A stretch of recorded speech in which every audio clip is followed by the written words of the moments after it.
Ezra 5.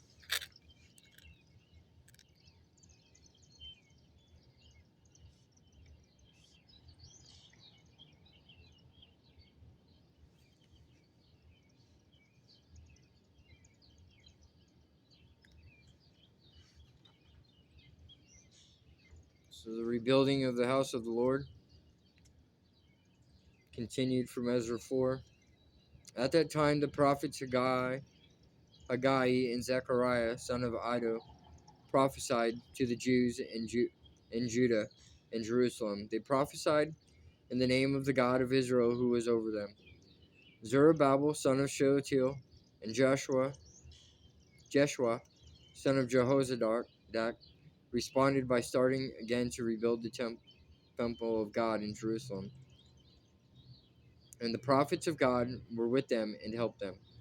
But Tattenai, governor of the province west of the Euphrates River, and Shethar-Bozenai and their colleagues soon arrived in Jerusalem and asked, "Who gave you permission to rebuild this temple and restore this structure?" They also asked for the names of all the men working on the temple, but because their God was watching over them, the leaders of the Jews were not prevented from building until a report was sent to Darius and he returned his decision. Tattenai's letter to King Darius. This is a copy of the letter that Tattenai, the governor, Shethar-Bozenai, and the other officials of the provinces west of the Euphrates River sent to King Darius. To King Darius, greetings. The king should know that we went to the construction site of the temple of the great God in the province of Judah. It is being rebuilt with specially prepared stones, and timber is being laid in its walls. The work is going forward with great energy and success. We asked the leaders who gave you permission to rebuild this temple and restore the structure, and we demanded their names so that we could tell you who the leaders were.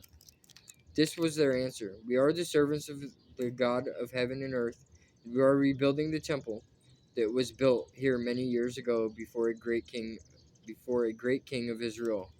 But because our ancestors angered the God of heaven, he abandoned them to King Nebuchadnezzar of Babylon, who destroyed this temple and exiled the people to Babylonia.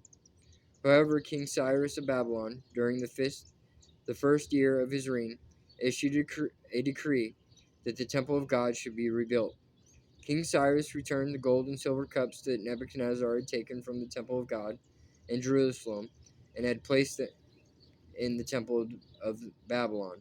These cups were taken from the temple and presented to a man named Sheshbazzar, whom King Cyrus appointed as governor of Judah.